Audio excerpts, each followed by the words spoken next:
আমাদের জন্মের ঠিক নেই, আমাদের সন্তানগুলো ওই মাইলস্টোন কলেজের ছাত্রী মতন পুরি মরুক। যদি রাস্তাঘাটে রিক্সাওয়ালাকে দেখেন মুখে পেশাব করে দিবেন, ইত্যাদি মতন মারবেন, আর মায়া দেখাবেন না, গরিব মানুষের প্রতি আর মায়া দেখাবেন না। কারণ আমরা একজন রিক্সা ড্রাইভার, রিক্সা চালাই, এই জন্য এই কথাগুলো আমাদের শুনতে হচ্ছে। মাইলস্টোন কলেজে বিমান দুর্ঘটনার পরে কোনো এক রিক্সাওয়ালা নাকি 30 টাকার ভাড়া 30 টাকা চেয়েছিল।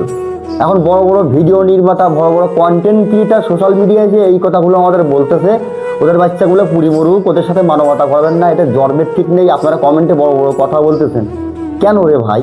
পুরো বাংলাদেশের রিক্সা চালক কি ওইখানে গেছিল?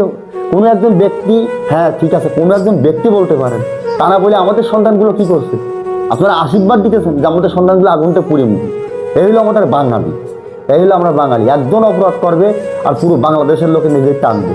তোমরা এই যে কন্টেন্ট ক্রিয়েটার যারা বলি বেড়াচ্ছ, রিক্সাওয়ালাদের বাচ্চাগুলো মরুক, এই করুক তা করুক, রিকোয়েস্ট করবো আপনারা এই ধরনের রিক্সায় কখনো উঠেন না, অন্য কারো রিক্সায় উঠেন না। আর আল্লাহকে দোয়া করি আমাদের সন্তানগুলো আগুনতে পুড়ি মরুক, আর আপনাদের সন্তানগুলো মানে বেহেস্তে নসক করুক, ভালোভাবে চলুক। আর যারা আপনারা কমেন্টে বলেন না, আপনাদের পায়ে পড়ি, কখনো পা রিক্সায় উঠেন না, এই অটো রিক্সায় উঠেন না, কারণ আমাদের জন্মের ঠিক নেই।